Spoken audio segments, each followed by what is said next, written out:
आज ना हम अपना चैप्टर 2 स्टार्ट करेंगे अकाउंटिंग का। ठीक है। बेसिक चीजें हैं जो आपने 11th 12th में पढ़ी हुई है। सबसे पहले हमें पढ़ना है जर्नल एंट्रीज। एक बार मेरे को प्रोसेस बताओगे क्या प्रोसेस होता है अकाउंटिंग का? लाइक आपने सबसे पहले अगर जर्नल एंट्रीज कर दी, उसके बाद नेक्स्ट स्टेप क्या होता है? Journal then ledger. ठीक है। लेजर के बाद क्या बताया आपने? Trial balance. Correct. Trial balance के बाद फाइनल अकाउंट्स। फाइनल अकाउंट्स में क्या क्या बनाते हैं हम?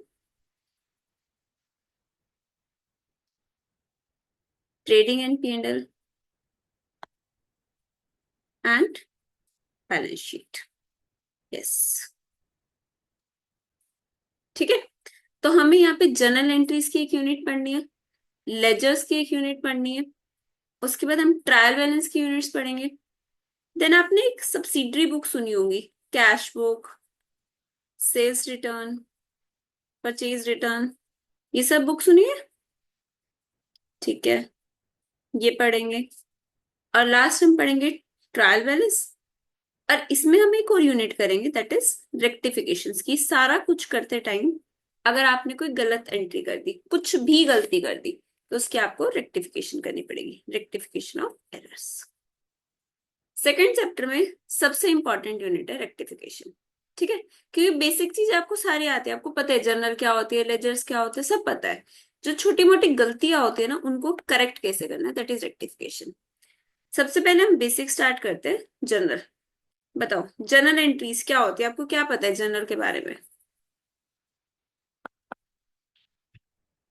मीनिंग, ऑब्जेक्टिव्स, कुछ भी जो भी पता है। रिकॉर्डिंग ट्रांजेक्शन्स इन सिस्टमेटिक वे, राइट वंशिका? और क्या बताओ? General event doesn't come under general, okay. और इवेंट्स नहीं आते तो क्या आता है वंशिका जनरल में?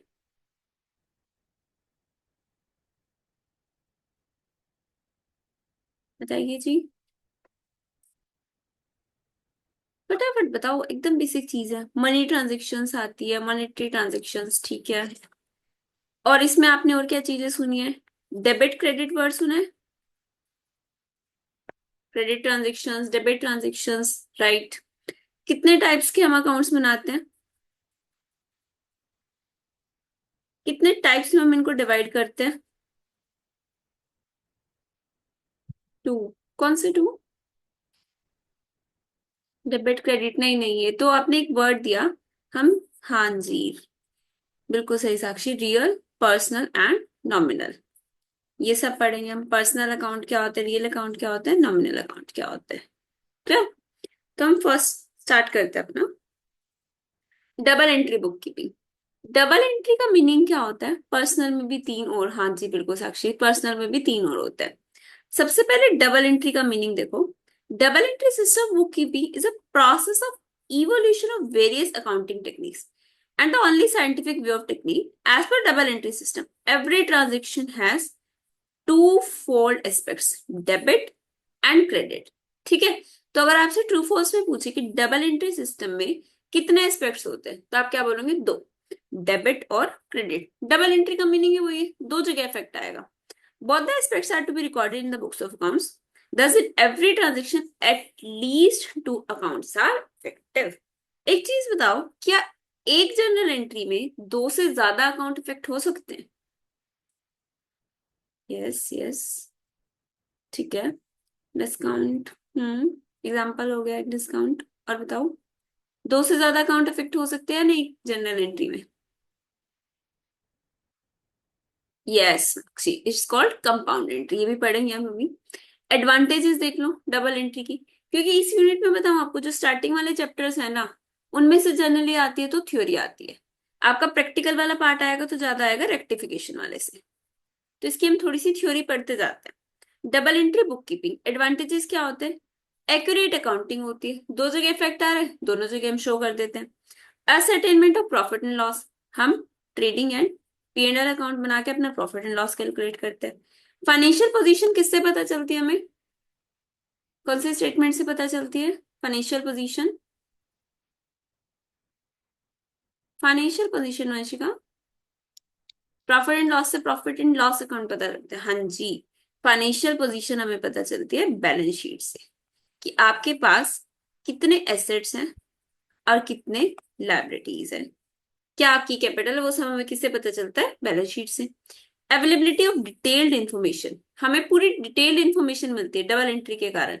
जब आप जर्नल एंट्रीज करते हो तो नरेशंस लिखते हो, सारी रिकॉर्डिंग्स करते हो, फिर उनको लेजर में डालते हो, ट्रायल बैलेंस में डालते हो, कितनी सारी इंफॉर्मेशन रखते हो, कितने सारे ईयर्स की रखते हो, तो आपको डिटेल्ड इंफॉर्मेशन मिलती है, कंपैरिजन पॉसिबल हो जाता है। अकाउंट बनाते हैं हम, टी शेप अकाउंट बनाते हैं। Increase entries are made on the left side and decrease entry are made on the right side in case of assets। हमने कल जैसे बीआरएस करा था, बीआरएस में हमने फॉर्मेट बनाया था। अगर मैं सपोज एक एसेट अकाउंट बना रही हूँ, कैश अकाउंट लिया था हमने लाइक बीआरएस में, अगर कैश इंक्रीज हो रहा था तो हम डेबिट कर रहे थे या क्रेडिट कर रहे थे? कैश इंक्रीज, डेबिट या क्रेडिट? डेबिट, डेबिट, ठीक है। फॉर्मेट क्या होता है आपका? सबसे पहले किसी भी अकाउंट का एक बेसिक फॉर्मेट होता है, आपको लिखनी होती है date, particulars, rupees, done। Same on the credit side, date, particulars, rupees, right। इधर आप लिखते हो डेबिट, इधर आप लिखते हो क्रेडिट। कैश अकाउंट है, आपका कौन सा बैलेंस होता है? Debit balance. आप क्या लिखोगे? To balance return. और कैश कम हो रहा है तो क्या होगा? एसेट कम हो रहा है, एसेट डिक्रीज हो रहा है तो क्या करो? डेबिट या credit? Credit by what ever account, इसको कर देंगे क्रेडिट, ठीक है। फॉर्मेट ऑफ अकाउंट बता रखा है, फिर आपको बताया rules for debit and credit, ठीक है जी। आप मेरे को सारे अकाउंट्स बताते जाना। पहला मैं कह रही हूँ एसेट, इंक्रीज, डिक्रीज। ये बिल्कुल बेसिक चीज है जो आपको पता है, जस्ट एक बार क्विकली रिवाइज करनी है। एसेट अगर इंक्रीज हो रहा है, डेबिट करूं या क्रेडिट? डेबिट। एसेट अगर डिक्रीज हो रहा है, डेबिट करूं या credit? Credit. Liability, liability increase हो रही है, डेबिट या क्रेडिट? Liability increase, credit. और liability decrease, liability decrease, debit. ठीक है, यहां तक किसी को कोई डाउट तो नहीं है? कैपिटल, कैपिटल इंक्रीज हो रही है, कैपिटल इंक्रीज, डेबिट या क्रेडिट? साक्षी बोल रहे क्रेडिट, इसमें से थ्योरी आती है क्या? क्रिश पता है थ्योरी ना आपकी ट्रू फॉल्स में आ सकती है, 2-3 नंबर की आ सकती है, इसलिए हम इसको बिल्कुल क्विकली रिवाइज कर रहे हैं। जितना आपको मैंने नोट्स दिए ना उसके बाहर आपको थ्योरी पढ़ने की कोई नीड नहीं है। आपके स्टडी मेट में हो सकता है कि उसको बहुत ज्यादा इलेबोरेटेड फॉर्म में लिखा हुआ है, आपकी कोई भी नीड नहीं है उसको पढ़ने की, जितने ये 5-6 पेजेस दिए हैं ना बस उतना पढ़ना है, ठीक है। हाँ, कैपिटल डेबिट या क्रेडिट? इंक्रीज के केस में क्रेडिट और डिक्रीज के केस में डेबिट, ठीक है। एक्सपेंसेस, एक्सपेंसेस हम कर रहे हैं, इंक्रीज हो रहे हैं, डेबिट या क्रेडिट? एक्सपेंसेस एंड लॉसेस, जल्दी से बताओ। Expenses increase, debit. और एक्सपेंसेस डिक्रीज, क्रेडिट, ठीक है।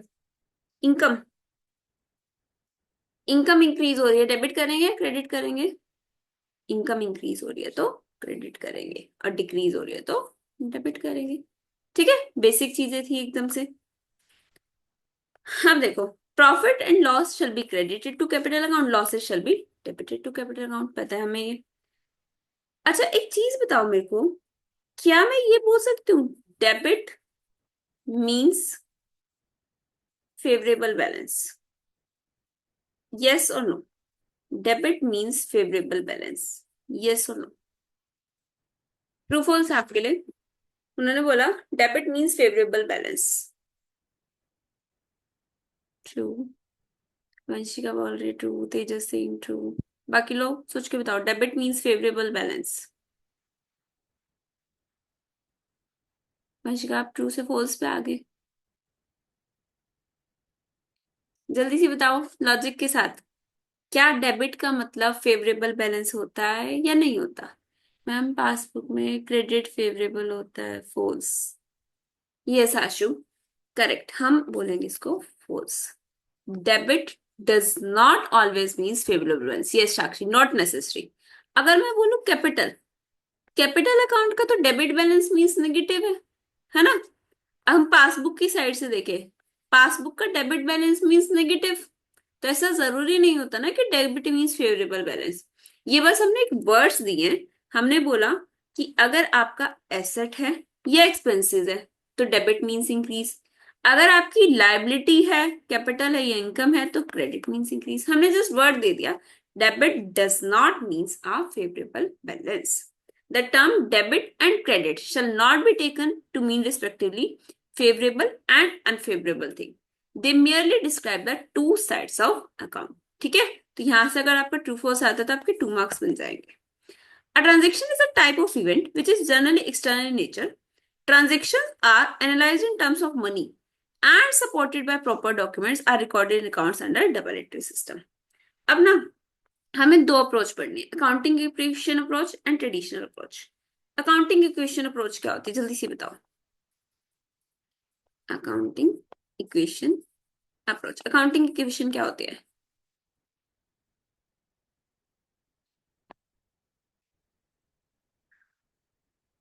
एक इक्वेशन पढ़ी हुई है अपने अकाउंटिंग में।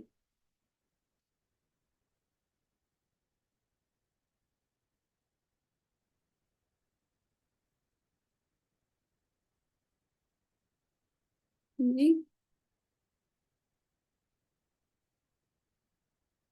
बताओ फटाफट।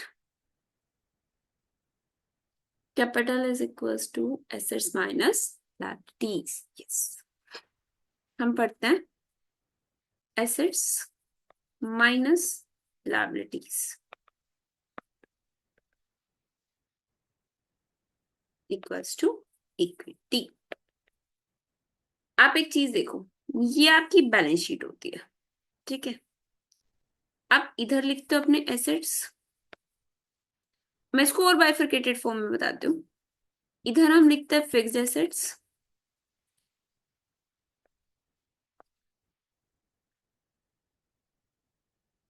और करंट एसेट्स, राइट?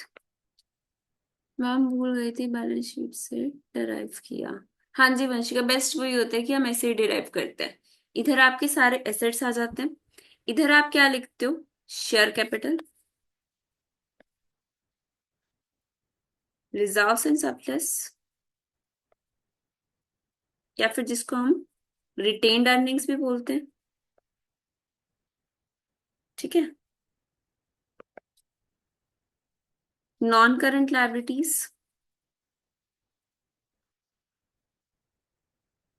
और करंट लायबिलिटी, ठीक है जी।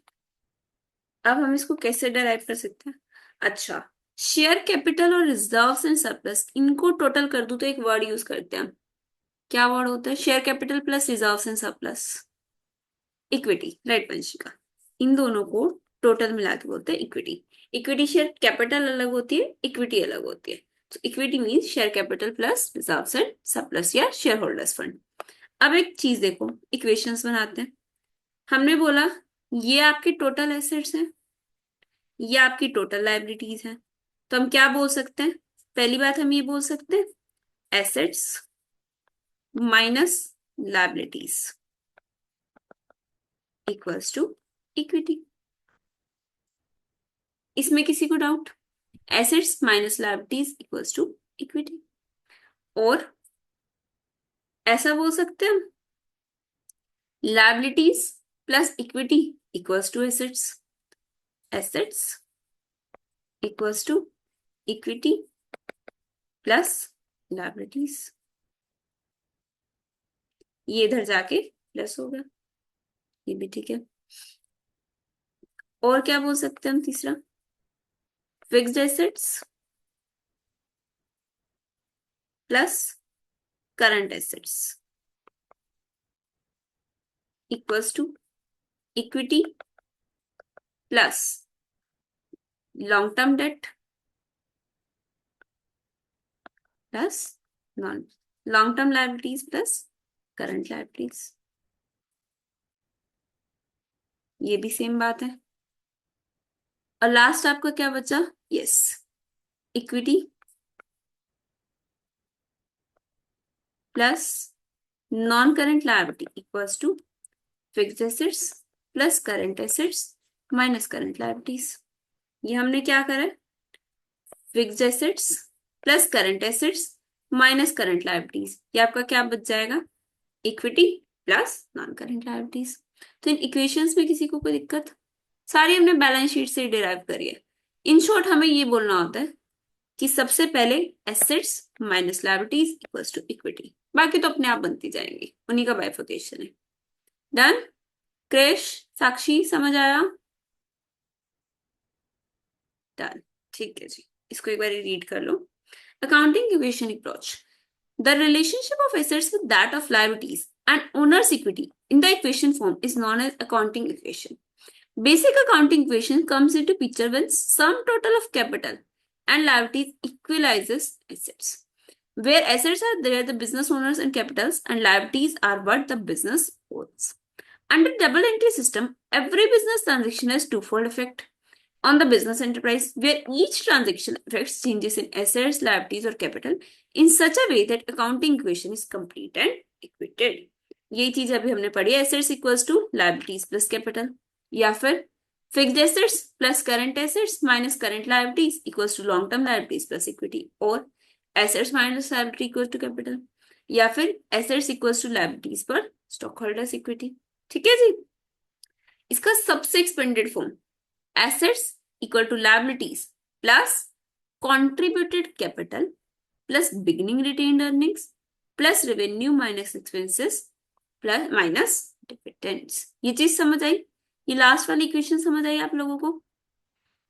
assets equals to liabilities plus contributed capital मतलब कि opening capital plus retained earnings plus revenue minus expenses क्या होता है? आपका करंट ईयर का प्रॉफिट या लॉस माइनस जो आपने डिविडेंड पे कर दिया।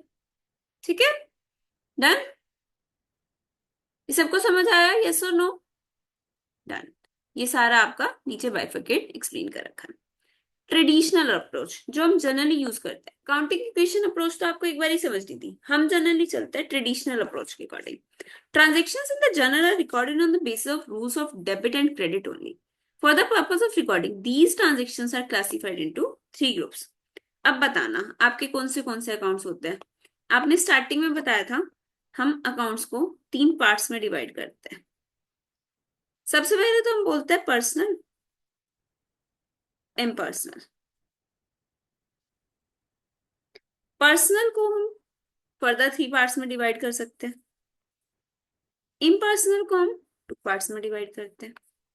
बताओ जी। नेचुरल, आर्टिफिशियल एंड रिप्रेजेंटेटिव, ये किसके पार्ट्स बताए साक्षी आपने?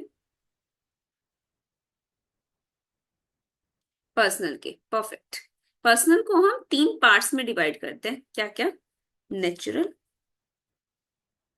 आर्टिफिशियल। आर्टिफिशियल आपका ना हम इसको लीगल भी बोल सकते हैं, और लास्ट आपका होता है कौन सा वाला? रिप्रेजेंटेटिव। इम्पर्सनल को कौन से पार्ट्स में डिवाइड करते हैं? जल्दी से बताओ। Real and nominal. Perfect Ashu, real, nominal. ठीक है, मेरे को नेचुरल पर्सनल अकाउंट का कोई एग्जांपल बताओ, कोई भी एग्जांपल। Natural personal account.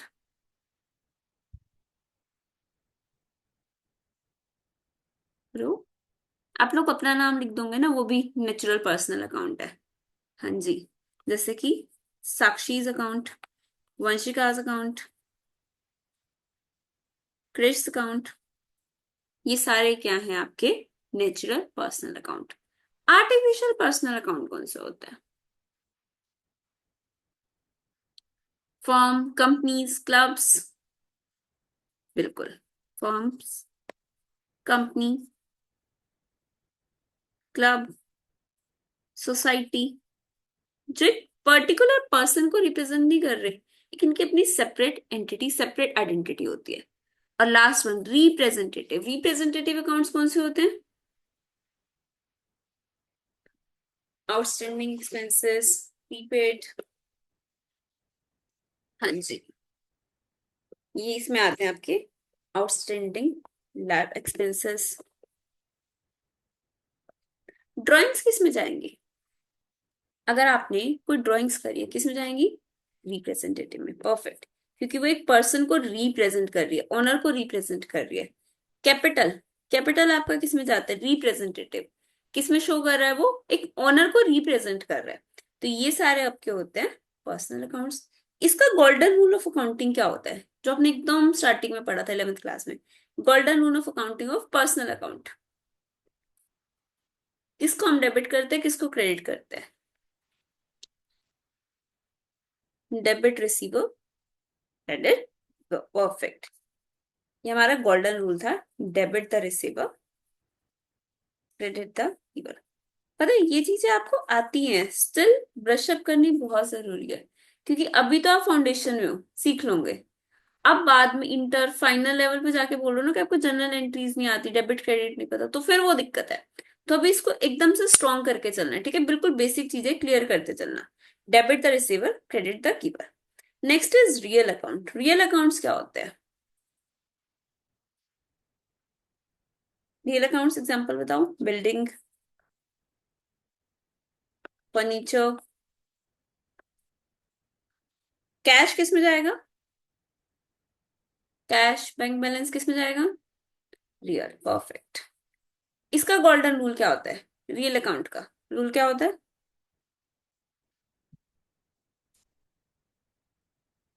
जल्दी जल्दी बताओ। Debit what comes in and credit what goes out. Perfect, what goes out. ठीक है जी। Last, nominal account. Nominal account कौन सा होता है? Expenses, losses, gain. Yes, expenses, losses, gains. ठीक है। Interest paid, commission received, yes, interest paid, salary paid, rent paid, ये सब किस में आ जाएंगे? Nominal account. इनका रूल क्या होता है? Nominal account, debit all expenses and losses, credit all income and fees. Debit all expenses and losses, credit all income and, yes. क्यों, रीड कर लेते हैं इसको। ये आपका क्लासिफिकेशन ऑफ अकाउंट्स है। Personal accounts, impersonal accounts. Personal में तीन पार्ट्स, नेचुरल, आर्टिफिशियल, रिप्रेजेंटेटिव। इनके नीचे एग्जांपल्स भी लिखे हुए हैं, ठीक है? Real accounts, land building. Nominal accounts, expenses. Golden rules, personal account में debit the receiver, credit the giver. Real account में debit what comes in, credit what goes out. Nominal में debit all expenses and losses, credit all incomes and gains. यहां तक किसी को कोई doubt? Clear? Yes और no, जल्दी से बताओ। वंशिका डन, बाकी लोग जल्दी जल्दी बताओ। यस, ठीक है, डन। फिर हम एक देखते हैं मॉडर्न क्लासिफिकेशन ऑफ अकाउंट। इसमें हमने वर्ड यूज करा था ट्रेडिशनल। ट्रेडिशनली हम तीन पार्ट्स में डिवाइड करते थे, मॉडर्न में हम फर्दर पार्ट्स में डिवाइड करते हैं, 6 पार्ट्स में। Real, nominal, personal account is the traditional classification of accounts. Now let us assume modern and modern exception classification of accounts. सबसे पहले एसेट अकाउंट। बैलेंसेस सेम रहेंगे, कुछ चेंज नहीं होएगा। नॉर्मल बैलेंस, आप मेरे को बताओ, इसको छोड़ो। एसेट का कौन सा बैलेंस होता है नॉर्मली? डेबिट या क्रेडिट? डेबिट, ठीक है। इंक्रीज डिक्रीज हम देख चुके हैं, छोड़ दो। लायबिलिटी, लायबिलिटी का कौन सा बैलेंस होता है नॉर्मली, डेबिट या क्रेडिट? क्रेडिट, ठीक है। कैपिटल का कौन सा बैलेंस होता है, डेबिट या credit? Credit, correct. Revenue account का कौन सा बैलेंस होता है, डेबिट या क्रेडिट? रेवेन्यू मतलब इनकम, डेबिट या क्रेडिट? क्रेडिट। एक्सपेंसेस, डेबिट या क्रेडिट? डेबिट। विड्रॉ करा आपने कुछ, ड्राइंग्स, ड्राइंग्स डेबिट या क्रेडिट? Debit, perfect. तो ये मॉडर्न क्लासिफिकेशन इसको 6 पार्ट्स में डिवाइड करती है, asset, liabilities, capital, revenue, expenses, withdrawals. Perfect, ये आ गया आपका मॉडर्न क्लासिफिकेशन। फिर आपका आता है journal. Transactions are first entered in this book. इनको ना ध्यान से पढ़ते जाना, बिल्कुल बेसिक चीज है, ट्रू फॉल्स में पूछे तो कंफ्यूज मत होना। सबसे फर्स्ट आपकी एंट्री कहाँ पे होती है? जनरल में। Journal is also called subsidiary books. Recording of transaction is journal as termed as journalizing. जैसे हम लेजर में करते हैं तो उसको बोलते हैं लेजर पोस्टिंग। जनरल में एंट्री कर रहे हैं तो दैट इज जनरलाइजिंग। आपसे कुछ यहाँ पे नया वर्ड डाल दे, जनरल पोस्टिंग डाल दे, तो आप बोलोगे वो फॉल्स है। हम क्या बोलते हैं इसको? Journalising. It is the books of original entry. Original entry मतलब फर्स्ट टाइम, सबसे पहले एंट्री किस में होती है? जनरल में। In which transactions are entered into daily basis in chronological order. Chronological order मतलब जल्दी से बताओ। Chronological order date wise, yes. Daily की एंट्री डेलीज होती जाती है। दो पार्ट्स होते हैं इसके, जनरल लेजर, स्पेशलाइज जर्नल। ठीक है, general journal and specialise journal. Proforma बता रखा है आपको कैसे होती है। Date, particulars, amount, debit, amount, credit. कुछ चीजें आपको ध्यान रखनी है। अगेन ये हम सारा ट्रू फॉल्स पार्ट से पढ़ रहे हैं। Points to be taken into care while recording a transaction in the journal. First, if journal entries, ध्यान से सुन लेना, if journal entries are recorded in several pages, then both the amount column of each page shall be totaled. The balance shall be written at the end of that page. Same total shall be carried forward at the beginning of the new page. आपको याद है 11th 12th में वो बनाते थे, general entries करते जाते थे, लास्ट में जो डेबिट और क्रेडिट बैलेंस आता था उसको नेक्स्ट पेज पे लिखते थे ब्रॉट फॉरवर्ड करके। याद है आपका? अगर कुछ मैनी पेजेस पे जा रही है तो हम क्या करते थे? लास्ट में टोटल करते थे, डेबिट साइड का, क्रेडिट साइड का। ठीक है, पहली बात तो हमें वहीं से पता चलता था कि डेबिट क्रेडिट हमारा ठीक भी जा रहा है या नहीं जा रहा। उसी को बैलेंस को हम कैरी फॉरवर्ड करते हैं। यहाँ पे आपका रेक्टिफिकेशन वाला पॉइंट भी आ जाएगा कि आपको डेबिट बैलेंस और क्रेडिट बैलेंस जो कैरी फॉरवर्ड करना था, आपने कुछ गलत कैरी फॉरवर्ड कर दिया। आपको करना था 31450 कैरी फॉरवर्ड, आपने कर दिया 34150 कैरी फॉरवर्ड। ये आपका रेक्टिफिकेशन हो जाएगा। तो हमें क्या करना होता है? पहले टोटल करना होता है, हर पेज के एंड पे लिखो और उसको कैरी फॉरवर्ड करो। ठीक है, ये वाला पॉइंट हमने पहले डिस्कस करा था। Journal entries can be single entry that is one debit and one credit, और compound entry that is one debit and two or more credit, और two or more debits and one credit and two or more debits and credit. मतलब debit दो या credit दो, ऐसा। In such cases important to check the total of both debit and credit are equal. कोई मेरे को example बताओ, कोई भी कंपाउंड एंट्री का example. Example of compound entry.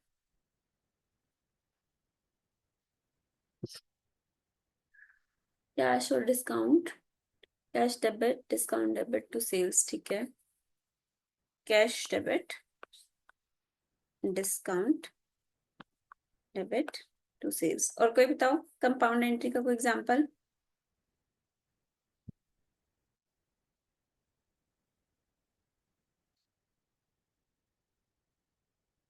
ऐसे ही परचेज की, अगर मैं ऐसे बोलूं, purchased goods of ₹20,000 from mister x, ₹15,000 paid at the time of purchase। Entry क्या होगी इसकी? 20,000 की परचेजेस करी आपने, 15,000 तो कैश में पे कर दिए, 5,000 आप बाद में पे करने वाले हो। एंट्री क्या होगी? जल्दी से बताओ। Purchases to cash to X. Perfect. Purchases account debit, purchases आपने टोटल करी 20,000 की, कैश कितना गया आपके पास से? 15,000 एंड 5,000 टू मिस्टर एक्स। हमने क्या कर दिया? इसको बना दिया अपना creditor. Done. Advantages of journal, ये पूछ सकते हैं आपसे 2 मार्क्स में।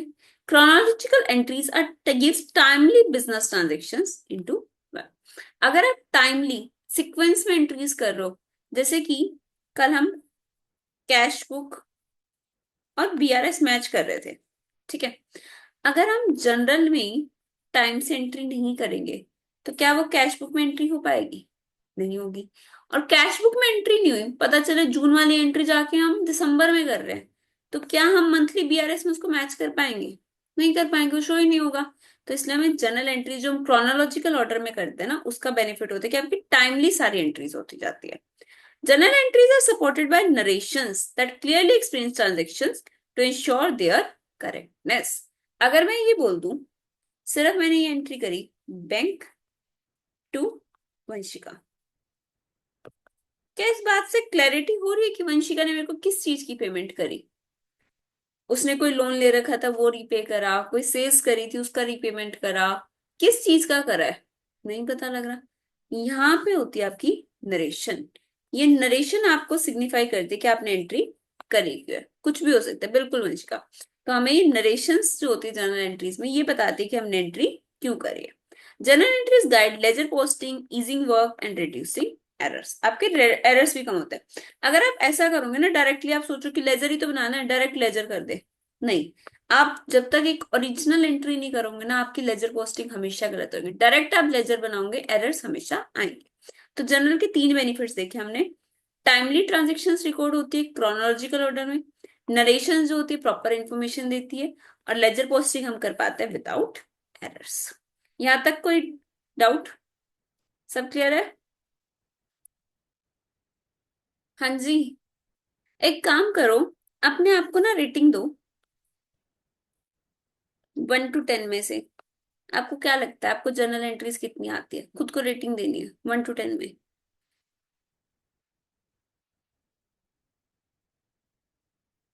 जल्दी जल्दी बताओ। टाइम। बाकी लोग?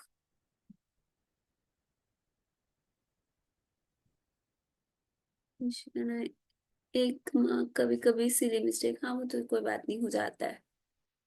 साक्षी 8। आशु, तेजस, कितनी रेटिंग दोगे खुद को? वंश, बताओ जी। जर्नल एंट्री आप क्या लगता है? तेजस 8, ठीक है। वंश? आशु 7। वंश आप रह गई, जल्दी से बताओ। 1 to 10 में रेटिंग दो खुद को।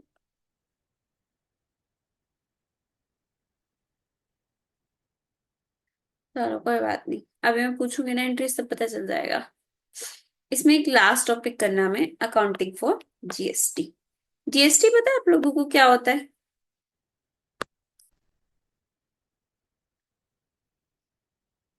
क्या होता है जीएसटी वंशिका, बताओ। इनडायरेक्ट टैक्स है, ठीक है।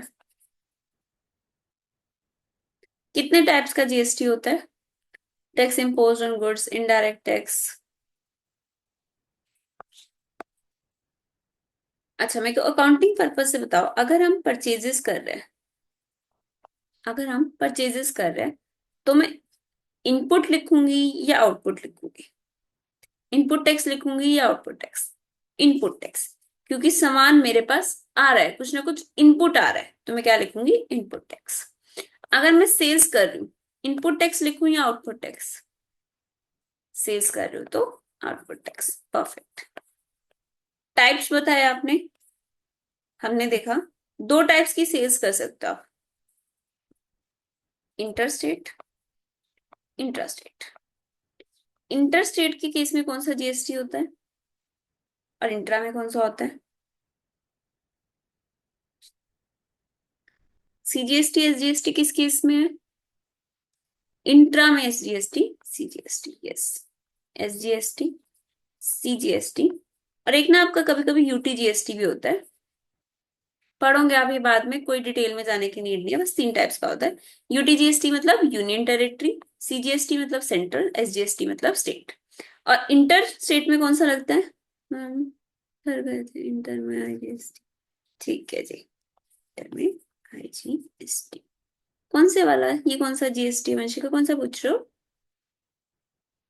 यूजीएसटी। आपको भी नहीं पढ़ने की नीड, अगर आपका किसी यूनियन टेरिटरी में सेल्स हो रही है ना, तो उसके केस में यूजीएसटी लगता है, नहीं पढ़ना आपको, इंटर में जाके पढ़ोगे। ठीक है, बस मैंने नाम बता दिया, इसके आगे आपको जानने की कुछ नीड नहीं है। जीएसटी सारा आप इंटर में जाके पढ़ते हो, यहाँ तो हमें बेसिक अकाउंटिंग सीखनी है बस। रीड कर लो इसको एक बारी। GST is a unified indirect tax in India that replaces multiple taxes like VAT, excise duty, etc. GST has four types: CGST, SGST, UTGST for intrastate supplies, and IGST for interstate. Output tax means GST charge on supply of goods or services made by a supplier. Supply करिए तो output tax, और purchases करिए input tax means the credit of input tax already paid. जब आप purchases करते हो तो input, sales करते हो तो output. एंट्री देख लो कैसे होगी।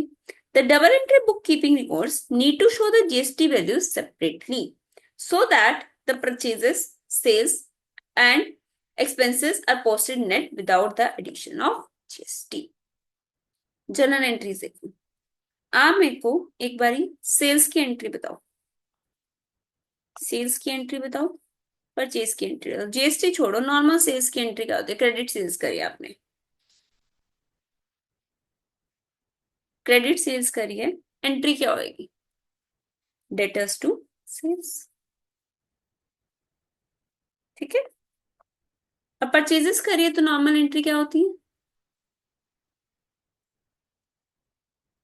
Purchases, purchases to creditors.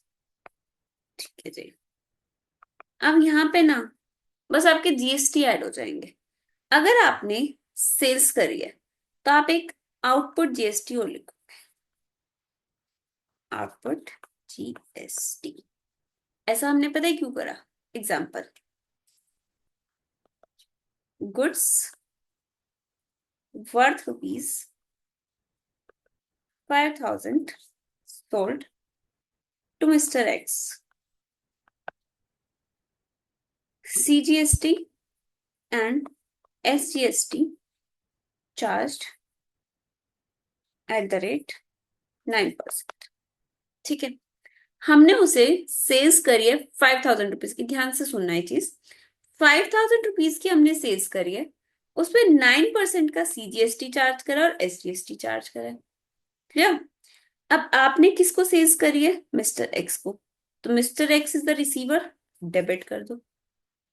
To, sales करिए, क्रेडिट कर दो। आपकी इनकम है, इनकम को क्रेडिट करते हैं। सेल्स आपने कितने की करी है? 5,000 रुपीज की, 5,000 लिख दो। बट एक चीज बताओ, अगर आपने सेल्स करी है तो आप अपने कस्टमर से जीएसटी कलेक्ट करोगे या नहीं करोगे? यस और नो? कस्टमर से जीएसटी लोगे या नहीं लोगे? यस। ठीक है, तो हम यहाँ पे अगर 5,000 का अमाउंट लिख देंगे तो हमने उससे जीएसटी लिया ही नहीं, हमने ड्यू ही नहीं करा, तो हमें यहाँ पे जीएसटी भी लिखना पड़ेगा। हम लिखेंगे output CGST 5,000 into 9%। To, output SGST कितना अमाउंट आ रही है? 5,000 इंटू 9%, 450, 450। ये आपका कितना हो जाएगा? 5,000 और प्लस सी 450, 450, 5,900। हमें इसे टोटल ड्यू कितने से करना है? 5,900 से। क्लियर? एक और एग्जांपल लेते हैं। Example, in the above example if 10% trade discount was allowed, अगर 10% ट्रेड डिस्काउंट दिया था, यहीं पे फिर से एंट्री कर दो mister X to sales. Normal entry होती है। सेल्स में कितना लिखूं मैं? डिस्काउंट नहीं शो होगा। नेट ऑफ डिस्काउंट कितना अमाउंट आएगा वंशिका? 5,000 माइनस 10%, 4,500 की आपने सेल्स करी है, अलग से तो शो करोगे नहीं डिस्काउंट, बिकॉज स्ट्रेट डिस्काउंट है।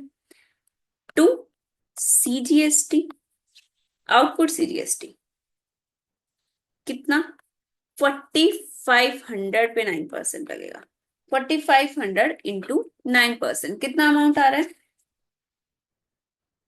405। परफेक्ट। टू, आउटपुट एसजीएसटी कितना आ गया? 4,500 इंटू 9%, 405। तो टोटल अमाउंट कितना हो गया 4500 प्लस 405 प्लस 405 5310।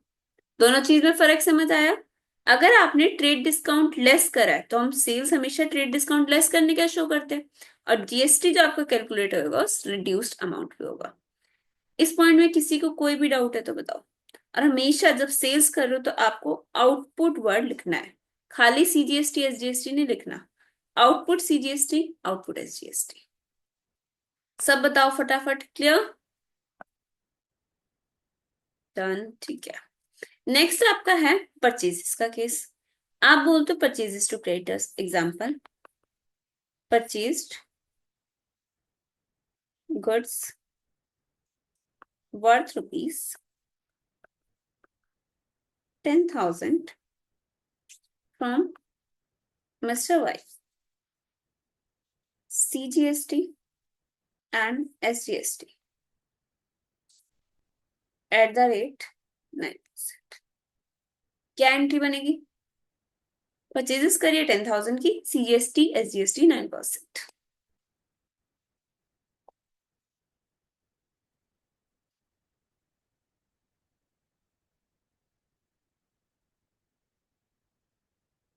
बताइए जी। Purchases debit, input SGST debit, input CGST debit. Perfect.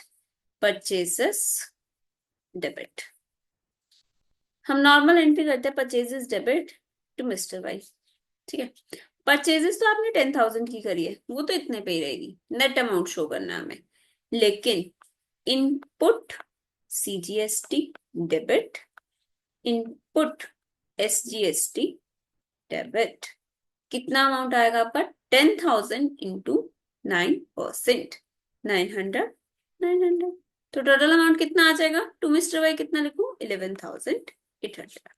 मतलब हमें इन्हें नेट कितना पे करना है? 11,800। ये चीज समझ आई या नहीं आई? जल्दी से बताओ। Input GST done. ठीक है। अब पता है आपको एक छोटा सा कंसेप्ट बताती हूँ। यहाँ पे जैसे आपने अमाउंट कलेक्ट करा है, जीएसटी का आपने कुछ अमाउंट कलेक्ट करा है, ये कुछ अमाउंट आप पे करने वाले हो जीएसटी का।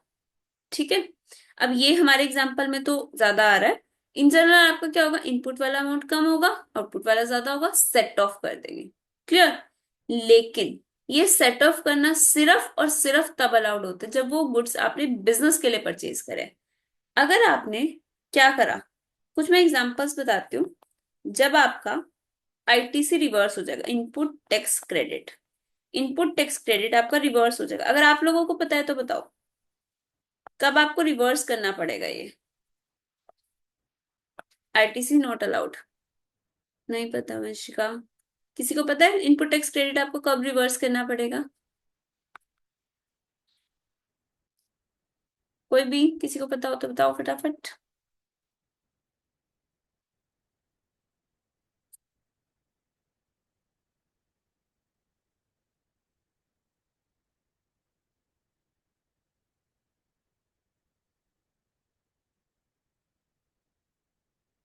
नहीं पता? ठीक है। मैंने बोला अगर आपने बिजनेस के लिए वो गुड्स यूज करें तो आपको अलाउड होगा। अगर आपने ड्राइंग्स कर ली गुड्स की, तो क्या वो आपने बिजनेस के लिए यूज करा है या पर्सनल यूज के लिए? पर्सनल यूज के लिए। तो आपको वाईटीसी को रिवर्स करना पड़ेगा। Goods distributed as free samples, आपने फ्री सैंपल्स दे दिए, आपने फ्री सैंपल दे दिए तो उस गुड्स पे आपको कोई आउटपुट जीएसटी मिला ही नहीं, बिजनेस पर्पस के लिए ही नहीं है। आपने जब तक आउटपुट उस पे अर्न नहीं करा ना, आपको उसका आईटीसी नहीं मिलेगा। तो goods distributed as free sample, charitable purpose, right Vanshika? नहीं मिलेगा। Goods given as gift, gift दे दिया, not allowed. Goods lost by fire, theft etcetera, use थोड़ी ना करा आपने, सेल थोड़ी करा है, रिवर्स करना पड़ेगा। और परचेज रिटर्न, ये तो बहुत ही ऑब्वियस चीज है, आपने जो परचेज करी थी वो रिटर्न ही कर दी तो आपको इनपुट क्यों मिलेगा? परचेज रिटर्न हो गया। ठीक है। और कुछ जगह पे आईटीसी नॉट अलाउड। अब ये आपको लिस्ट पढ़ने की कोई नीड नहीं है। अगर आपको लिखा ITC not allowed, not allowed, याद रहेंगे चीजें। जहां पे आपको, आप पूरी लिस्ट नहीं याद करनी, क्वेश्चन में जहां है आपको पता होना चाहिए। आपने क्या करा, ड्राइंग्स कर ली, distributed as free samples, given as gift, charity, loss by fire, theft. जहां पे भी आपके गुड्स, आपकी परचेजेस बिजनेस पर्पस के लिए यूज नहीं हो रही, वहां पे आपको आईटीसी रिवर्स करना पड़ेगा। यस और नो? चैप्टर हो गया आपका ये जनरल वाला, समझ आया या नहीं आया? बताओ जी फटाफट। डन तेजस? डन? ठीक है, आप लोग जल्दी जल्दी सब लोग बताओ। ठीक है जी, इसके देखते हैं कुछ क्वेश्चन।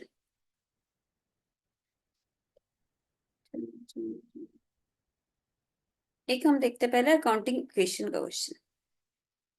ठीक है,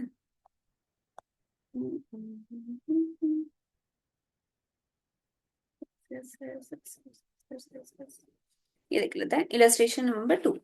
develop the accounting equation from the following information available at the beginning of the accounting period. आपको ये इंफॉर्मेशन तो beginning of the accounting period में अवेलेबल है। At the end of the accounting period balances appears as follow. आपको opening balances दे रखे, closing दे रखे, लेकिन क्लोजिंग कैपिटल मिसिंग है। ठीक है, और आपको क्या बोला है, reset the equation and find out the profit. Profit find out करना है, बैलेंस शीट बनानी है at the end of the accounting period. Accounting equation क्या थी हमारी, जल्दी से बताओ, इक्वेशन क्या थी?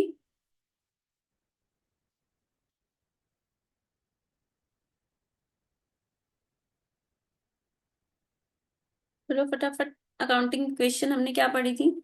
Assets equals to capital plus liabilities. ठीक है, assets equals to capital plus liabilities. पहले वाला केस, कैपिटल इधर डाल दो 51,000।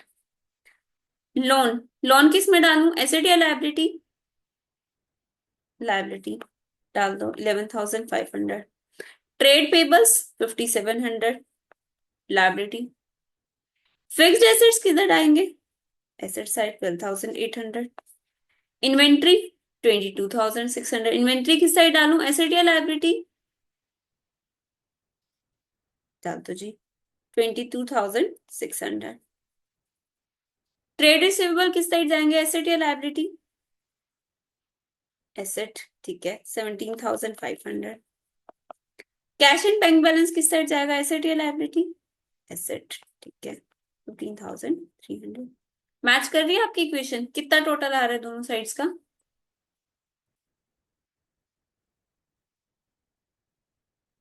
जल्दी से बताओ।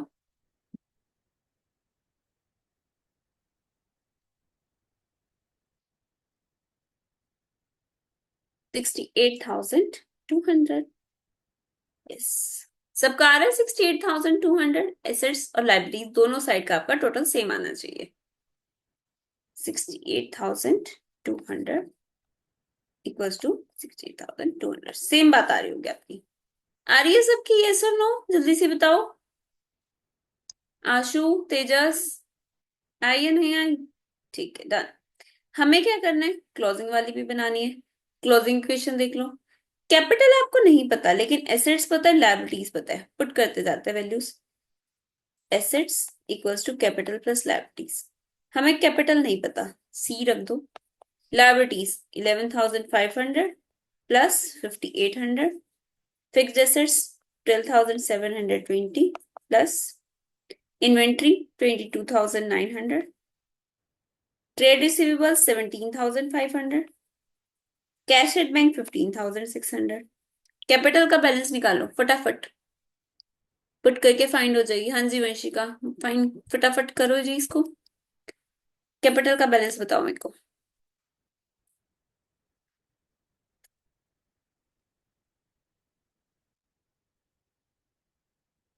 देखते हैं कौन सबसे पहले बताएगा।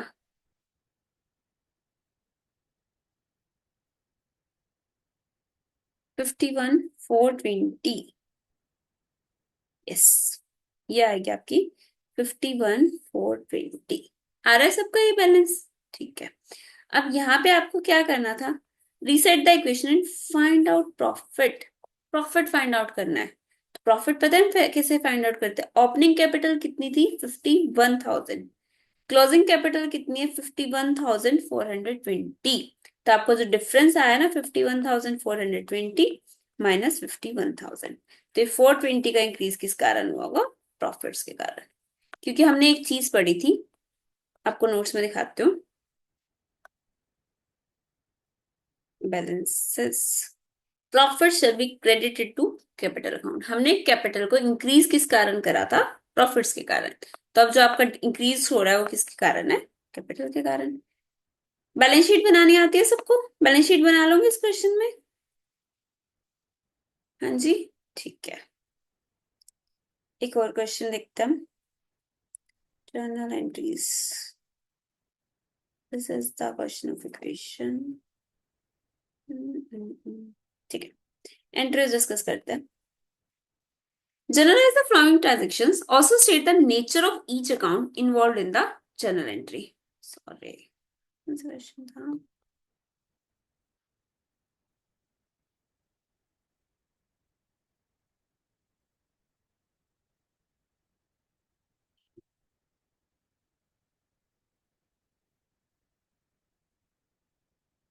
हाँ जी, इलस्ट्रेशन नंबर 5 है, जनरलाइज द फॉलोइंग ट्रांजेक्शन्स और नेचर ऑफ अकाउंट बताना है आपको।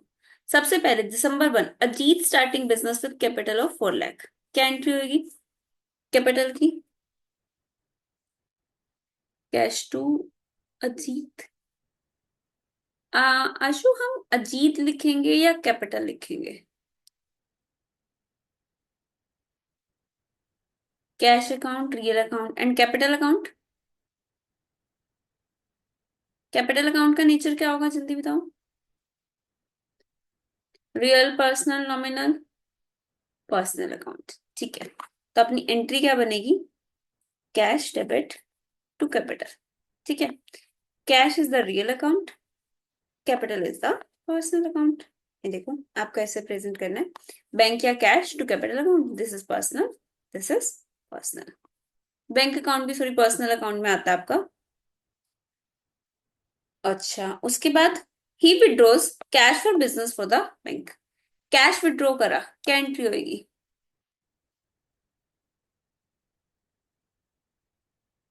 Cash withdrawal, withdrawal Sakshi, bank से कैश विड्रॉ करा,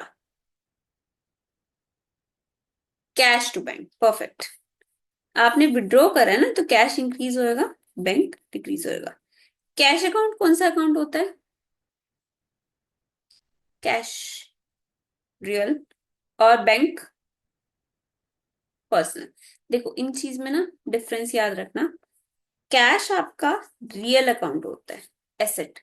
बैंक आपका पर्सनल अकाउंट होता है। कैश और बैंक को हम सेम नहीं लेते, cash is the real account, bank is the personal account. Third entry बताओ मेरे को। He purchase goods by making payment through bank 15,000। Purchases करी 15,000 की एंट्री क्या होगी? परचेजेस टू कैश, बैंक से करी आपने, परचेजेस टू बैंक। परचेजेस कौन सा अकाउंट होता है? Purchases nominal account and bank अभी बताया था, बैंक कौन सा अकाउंट होता है? पर्सनल है real? Personal. He sold goods for 16,000 and received payment through bank. Sales करी है उसने, बैंक से पेमेंट रिसीव करिए, क्या एंट्री करेंगे? बैंक टू सेल्स, बैंक कौन सा अकाउंट होगा? पर्सनल, और सेल्स नॉमिनल, ठीक है। He purchase furniture and paid by cheque. Furniture purchase करा, बैंक से पेमेंट करी, क्या एंट्री होगी? फर्नीचर टू बैंक, फर्नीचर कौन सा अकाउंट होगा? रियल, और बैंक, बैंक कौन सा अकाउंट होगा? पर्सनल, ठीक है। He sold goods to Arvind 2,400। Arvind को गुड्स सेल करे, एंट्री क्या होगी? अरविंद टू सेल्स, अरविंद कौन सा अकाउंट होगा? पर्सनल, और sales nominal, perfect. Next, he purchase goods from Amrit rupees 10,000। Entry क्या होगी परचेजेस की? He purchase goods, purchases to Amrit, purchases कौन सा अकाउंट होगा? Purchases nominal and Amrit, Amrit is personal. He return goods to Amrit. जो लोग आंसर नहीं कर रहे वो टाइप करो फटाफट। सबको एग्जाम अपना अपना देना है, ऐसे मत सोचो बाकी लोग कर तो रहे हैं। परचेज रिटर्न क्या एंट्री होगी? अमृत टू परचेज रिटर्न। अमृत कौन सा अकाउंट? पर्सनल, अभी आपने बताया था। परचेज रिटर्न का कौन सा अकाउंट होगा? परचेज रिटर्न नॉमिनल, ठीक है। He receive from Arvind 2300 in full settlement. Amount receive हुआ है इसको, देखो इसने कितनी पर सेल्स करी थी अरविंद को? 2400 की, मिले हैं 2300, तो 100 का डिस्काउंट दिया। पहले तो मेरे को जनरल एंट्री बताओ। 2400 रिसीव करने थे, 2300 मिले, 100 का डिस्काउंट दे दिया क्योंकि फुल सेटलमेंट है। Bank debit, discount debit to Amrit. Bank में आपके पास आ गए 2300, 100 का डिस्काउंट, अमृत 2400, ठीक है। बैंक कौन सा अकाउंट है? Personal, real, nominal? Bank personal, real, nominal? Personal. Discount nominal. Amrit बताओ बताओ बताओ। पर्सनल, ठीक है। He withdrew goods for personal use 1000, goods withdraw करे हैं पर्सनल यूज के लिए। Drawings to purchases, very good. Drawings to purchases. Drawings कौन सा अकाउंट होगा? पर्सनल। परचेजेस नॉमिनल, ठीक है। He withdraws cash from business for personal use. पहले गुड्स विड्रॉ करे थे, कैश विड्रॉ कर रहा है, एंट्री क्या होगी? Drawings to cash. ड्रॉइंग्स कौन सा account? Drawings personal, cash real, ठीक है। He paid telephone charges 110, telephone charges pay कर रहे हैं। Telephone charges paid, telephone charges to cash. Telephone charges कौन सा अकाउंट होगा? नॉमिनल। एंड टू कैश या बैंक? कैश है तो रियल, बैंक है तो personal. Amount paid to Amrit in full settlement 9450। अब देखो, अमृत से आपने परचेजेस करी थी 10,000 की, ठीक है। उसको आप रिटर्न कितना कर चुके थे? 500 का। तो आपको पेमेंट करनी थी 9500 की। आपने पेमेंट करी कितनी? 9450, तो 50 रुपए का आपको डिस्काउंट मिल गया। एंट्री क्या होगी? Amrit debit to cash to discount receive, yes. Amrit is the receiver, debit to cash to discount 9500, 9450 50। Amrit कौन सा अकाउंट है? हाँ जी, Amrit is personal account. Cash, cash is real account. Discount, discount is nominal account. Last entry, stationery 200, rent 5000 and salaries 2000, paid from bank. Entry क्या होगी? Advertisement, sorry, stationery, rent, salaries, ये payments करी आपने। Stationery debit, rent debit, salary debit to cash, ठीक है। Stationery, rent और salary कौन सा अकाउंट होगा ये? नॉमिनल। और जो आपने बैंक से पेमेंट करी, बैंक कौन सा होता है? Bank bank bank personal. एक लास्ट एंट्री रहेगी, goods distributed by way of free samples. Goods distribute करे, फ्री सैंपल्स, क्या एंट्री होती है? Free sample to purchases, yes, जिसको हम एडवर्टीजमेंट भी लिख सकते हैं, advertisement to purchases. Free sample से एडवर्टीजमेंट कौन सा अकाउंट होगा? एक्सपेंस है आपके लिए, अकाउंट बताओ। नॉमिनल। और परचेजेस जो कम हो रही है वो कौन सा अकाउंट होगा? परचेजेस कम हो रही है, नॉमिनल अकाउंट। क्लियर? यहां तक कोई डाउट? समझ आ गया तो यस लिखो जल्दी।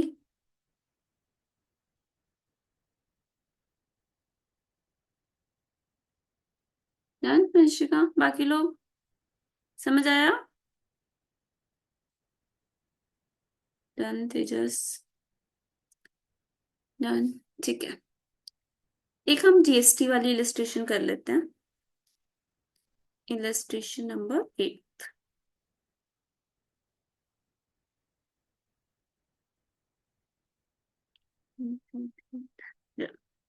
Journalize the following transactions in the books of Mr. Rohit.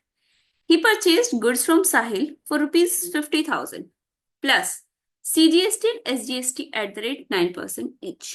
Purchases करी साहिल से 50,000 की, CGST SGST 9%. एंट्री बताओ इसकी.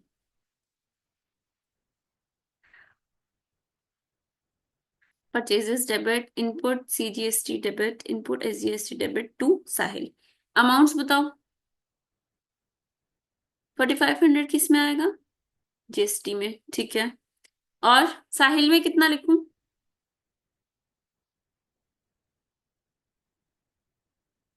साहिल में 59,000. यस. परचेजेस डेबिट, फिर उस पर हम इनपुट GST इनपुट SGST लगाएंगे और to Sahil. Next, purchase goods from Sam for rupees 40,000. Purchases तो 40,000 की है at a trade discount of 10% plus CGST and SGST 9% each. 20,000 was paid immediately, साथ साथ पेमेंट कर दी. And balance payable after 3 months. बाकी आप 3 मंथ्स बाद पे करोगे. एंट्री बताओ इसकी.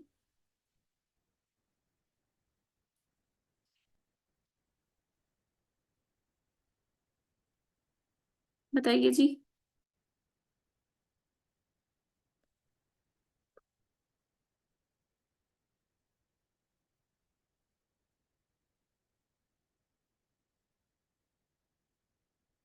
Purchases debit, input CGST debit, input SGST debit to cash to same. ठीक है साक्षी. एंट्री ठीक है. अमाउंट्स बताओ.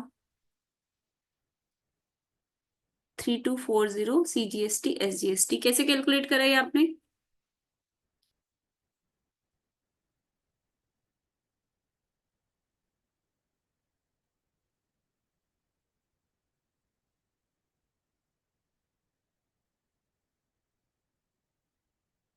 फिर डिस्काउंट माइनस करके फिर GST. Yes.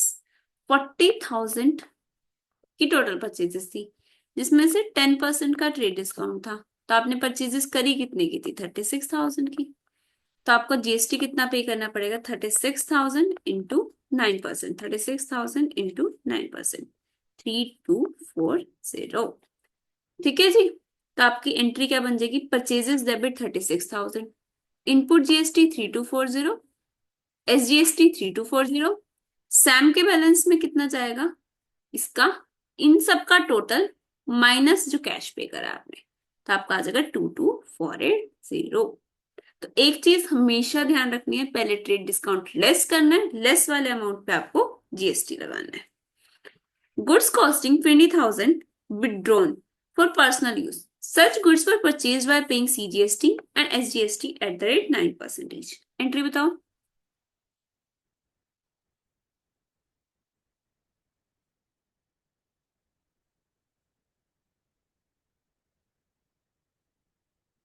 Drawings debit to purchases to input SGST CGST. Amount बताओ. 1,800 CGST SGST. Yes. Drawings debit to purchases to CGST to SGST. याद रखना इनपुट वर्ड लिखना, क्योंकि अभी हमने पढ़ा था कि जो आपको इनपुट टैक्स मिला होता है ना, IGST CGST SGST, वो आपका रिवर्स हो रहा है. इनका बैलेंस कौन सा होता है? Debit balance. आप क्या कर रहे हो? इनको कम कर रहे हो. 1,800 CGST 1,800 SGST. डन. यहां तक सबको समझ आ रहा है ना? कोई डाउट हो तो बता देना. Fourth, paid rent to Gagandeep for rupees 30,000 plus CGST and SGST 6% each. Rent pay करा है और CGST है 6% का.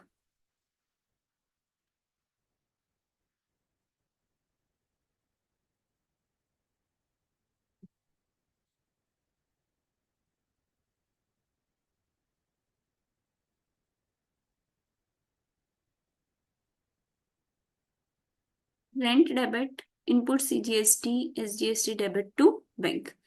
1,800 CGST. देखो जी, rent debit, input CGST input SGST to Gagandeep. Payment करी होती तो टू बैंक कर देते. Goods costing 5,000 before trade discount of 10%. मतलब इसमें से ट्रेड डिस्काउंट लेस नहीं कर रखा. Return to some such goods were purchase by paying CGST and SGST 9% each. Purchase return का केस है, IGST रिवर्स करना है. एंट्री बताओ.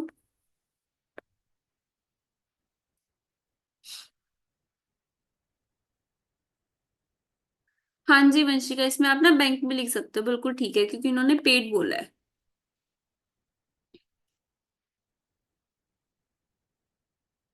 नेक्स्ट एंट्री बताओ। Sam to purchase return to input CGST to input SGST. Yes Sakshi, amounts बताओ।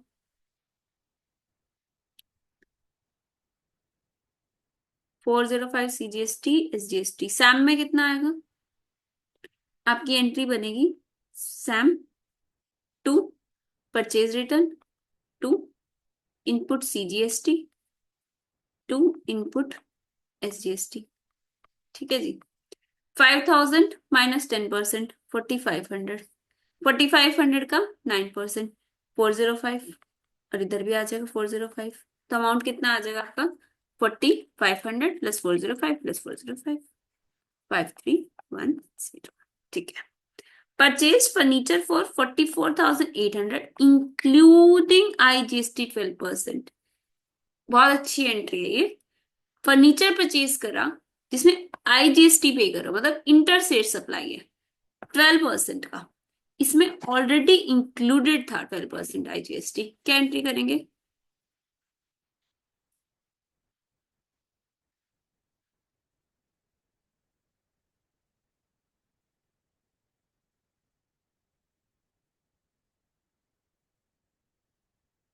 Furniture debit input IGST debit to cash amounts. Furniture. ठीक है Vanshika, amount बताओ।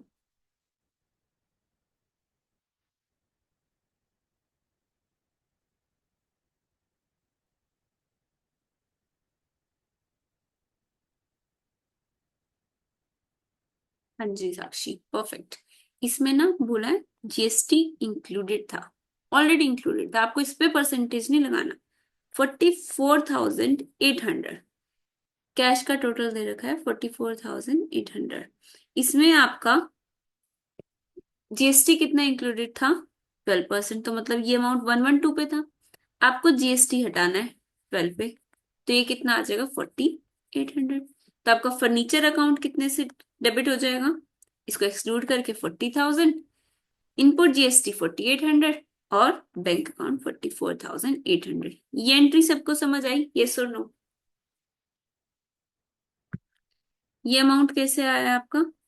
44,800 डिवाइडेड बाय 112 इंटू 12। क्लियर?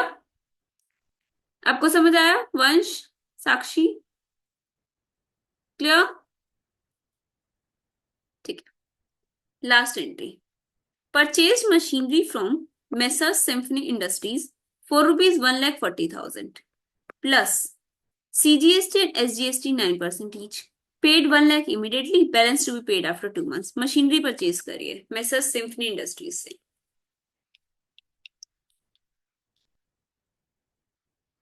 बताइए जी, क्या एंट्री होगी?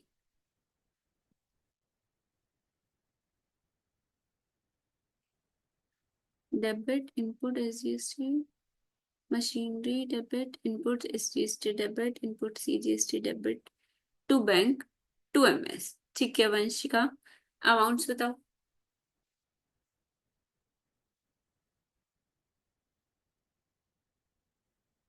12,600। हम्म। जीएसटी सीजीएसटी आ जाएगा 12,600। Machinery debit 140, input CGST SGST 12,600। टू बैंक से आप 1 लाख पे चुके, बैंक बचा हुआ बैलेंस कहाँ चला जाएगा? Symphony industries. जनरल एंट्रीज के पूरे सारे क्वेश्चंस में किसी को कोई डाउट? इनके क्वेश्चंस प्रैक्टिस कर लोगे आप, सिमिलर क्वेश्चंस ही हैं। ठीक है, आपको कुछ क्वेश्चंस इक्वेशंस वाले भी मिलेंगे, प्लस माइनस वाले। कुछ क्वेश्चंस आपको जनरल एंट्रीज वाले में मिलेंगे। जो जीएसटी वाली है वो एंट्रीज भी अच्छे से कर लेना। ठीक है, हो जाएंगे। सब बताओ फटाफट, यस और no?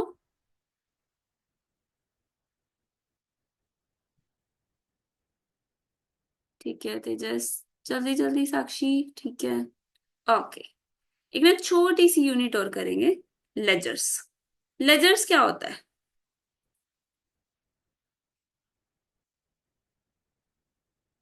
Ledgers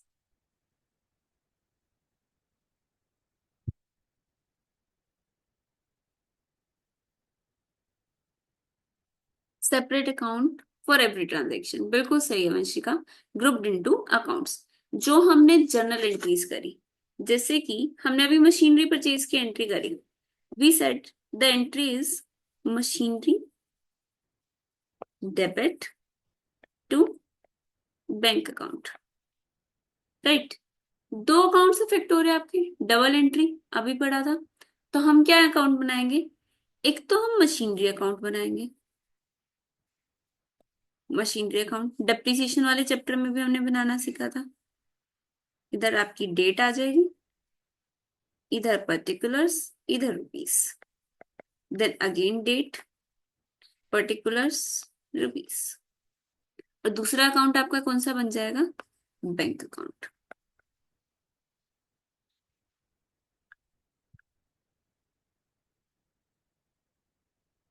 rupees, machine account में बताओ क्या लिखूं और किस साइड पे लिखूं। सपोज 5000 की परचेज करी है, डेबिट साइड में टू बैंक। इस चीज को ध्यान से समझना, मशीनरी है, डेबिट हो रही है वो, तो लिखेंगे तो हम इसके डेबिट साइड में, लेकिन लिखेंगे क्या, जो अकाउंट क्रेडिट हो रहा है, to bank account 5000। Bank account में क्या लिखूं, by machinery, yes, bank account आपका क्रेडिट हो रहा था, बाय मशीनरी 5000, ठीक है। फिर हम इनके लास्ट में निकालते हैं बैलेंसिंग फिगर्स। आप मेरे को एक चीज बताओ, ये आप लोगों ने जो कल गलती करी थी ना उसके ऊपर बताना, अगर आपका डेबिट साइड का total of debit side is more than total of credit side, तो मैं इसको क्या बोलूंगी, डेबिट बैलेंस या credit balance. Total of debit side is more than total of credit side, debit balance या क्रेडिट बैलेंस।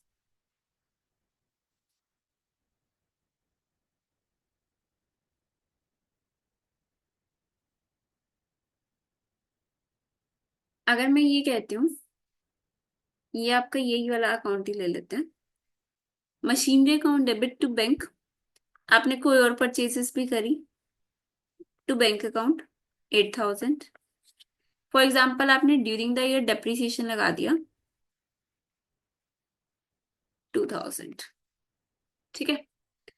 डेबिट साइड का total बच रहा है आपका, बन रहा है आपका 13000, क्रेडिट साइड का टोटल बन रहा है आपका 2000, राइट। तो debit balance is greater than credit balance, तो आप बाय बैलेंस क्रेडिट डाउन लिखोगे, इधर बाय बैलेंस क्रेडिट डाउन, ठीक है। यहाँ पे आप अमाउंट लिखोगे अपना 11000।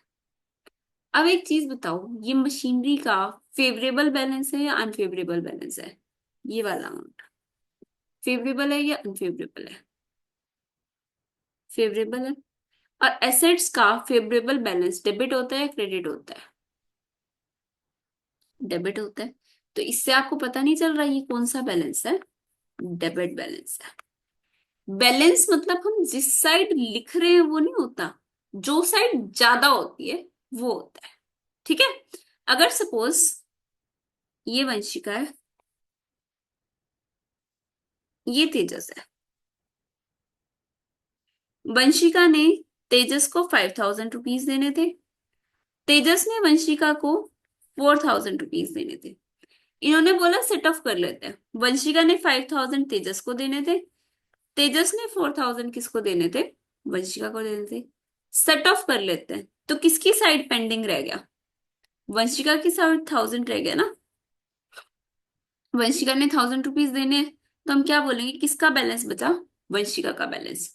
सिमिलरली जो साइड आपकी ज्यादा होती है, अगर आपका डेबिट साइड का बैलेंस ज्यादा है तो डेबिट बैलेंस, क्रेडिट साइड का टोटल ज्यादा है तो क्रेडिट बैलेंस, लिखते हैं हम अपोजिट साइड में, लेकिन बैलेंस हम कौन सा बोलते हैं इसको, डेबिट बैलेंस। ये चीज क्लियर हुई या नहीं हुई, यस और नो। ये ऐसी चीज है, पता है, ये इतना बेसिक सा पॉइंट है और इसमें आगे तक जाके भी कंफ्यूज हो जाते हैं, मतलब आप क्लियर कर लोगे, कभी कभी तो सीए बनने के बाद भी आप किसी से पूछोगे ना, वो कंफ्यूज हो जाएंगे कि डेबिट बैलेंस है क्रेडिट बैलेंस है। ठीक है, तो आपको इसको बेसिक को क्लियर करके चलना है कि आपका जिस साइड का भी टोटल ज्यादा है आपका वो वाला बैलेंस है। After recording the transactions in the journal, recorded entries are classified and grouped into preparation of accounts. The book, which contains all sets of accounts, which is personal, real, and nominal account, is known as ledger. It is known as principal book of account. Principal book of account बोलते हैं, in which account wise balance of each account is determined. ये words आपको याद रखने हैं, ये true false में पूछ सकते हैं। अगर उन्होंने लिख दिया journal is called principal books of accounts, true और false?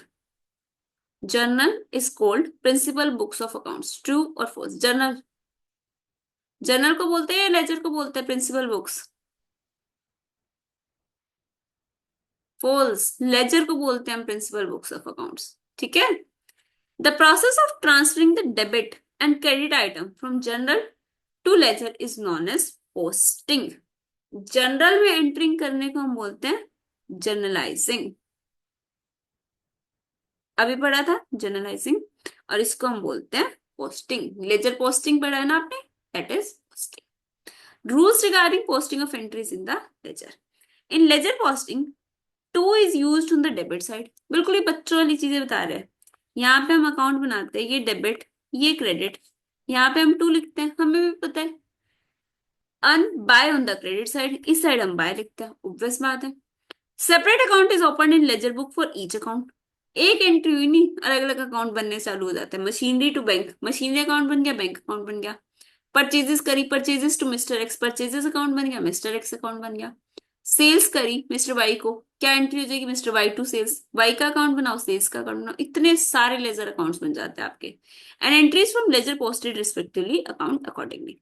The concern account debited in the journal shall also be debited. अभी मैंने जैसे एंट्री करी थी मशीनरी टू बैंक, ठीक है, यहाँ पे डेबिट क्या हो रहा था, मशीनरी, तो उसके डेबिट साइड में लिखेंगे in the ledger, but reference shall be of respective credit account. यहाँ पे हमने एंट्री क्या करी थी, टू बैंक। जो अकाउंट डेबिट हो रहा है उस अकाउंट के डेबिट में ही लिखेंगे, लेकिन रेफरेंस किसका देंगे, उसके क्रेडिट एस्पेक्ट का। पता है हमें ये चीज। बैलेंसिंग एन अकाउंट, इसको रीड करो, देखने में इतने सारे पॉइंट्स है, सारे पॉइंट्स पता है आपको। ये देखो, at the end of every year, month or any particular day, it may be necessary to ascertain the balance in account. हम बैलेंस निकालते हैं ना, जब आप डेप्रिसिएशन अकाउंट बनाते हो तब भी आप डेप्रिसिएशन मशीनरी अकाउंट बनाते हो।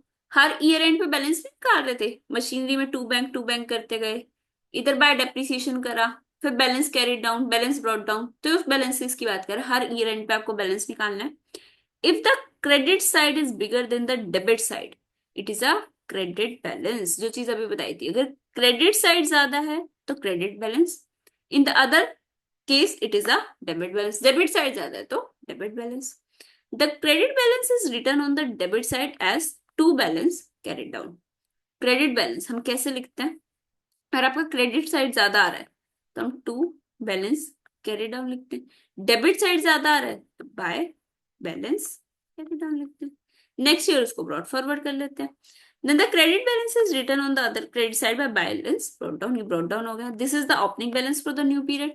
ये वही चीज है जो भी आपने डेप्रिसिएशन वाले चैप्टर में करी थी। The debit balance similarly is written on the credit side as by balance carried down। The totals then are written on the two sides as shown above। Debit balance written on debit side as two balance brought down as opening of the new period। कुछ नहीं है, इस चीज को समझो क्या बोल रहा है करिए। जैसे इस वाले केस में आपका डेबिट साइड ज्यादा था, आपने क्रेडिट में लिख दिया by balance carried down. Next year में क्या एंट्री करूंगी, नेक्स्ट पीरियड में टू बैलेंस ब्रॉट डाउन। कितना बैलेंस, 11,000। तो वो कह रहे हैं अगर डेबिट साइड ज्यादा है तो क्रेडिट में बैलेंस लिख दो, नेक्स्ट ईयर उसको ब्रॉड फॉरवर्ड कर लो। क्रेडिट साइड ज्यादा होती तो डेबिट में लिख देते, नेक्स्ट ईयर उसको ब्रॉड फॉरवर्ड कर लेते। कोई डाउट इसमें? बैलेंसिंग आती है आपको लेजर अकाउंट्स की, यस और नो? यस वंशिका, साक्षी, आशु, तेजस, वंश, ठीक है डन। अच्छा मेरे को एक चीज बताओ, नॉमिनल अकाउंट्स क्या हम इनका बैलेंस शो करते हैं? क्या नॉमिनल अकाउंट्स का कोई बैलेंस हम शो करते हैं?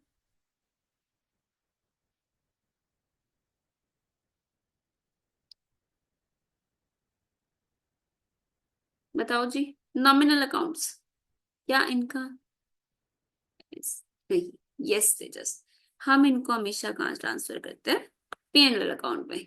या पीएनएल अकाउंट बनाते हो, एक्सपेंसेस किस साइड लिखते हो, डेबिट साइड या क्रेडिट साइड? डेबिट। जैसे आप लिखते हो to salary, to rent, etcetera. Income है बाय कमीशन रिसीव्ड, जो भी इनकम्स है वो क्रेडिट साइड लिखते हो। ठीक है, इनके बैलेंसेस हमेशा हम क्लोज कर देते हैं। कभी भी आपको इनके ओपनिंग बैलेंसेस नहीं मिलेंगे।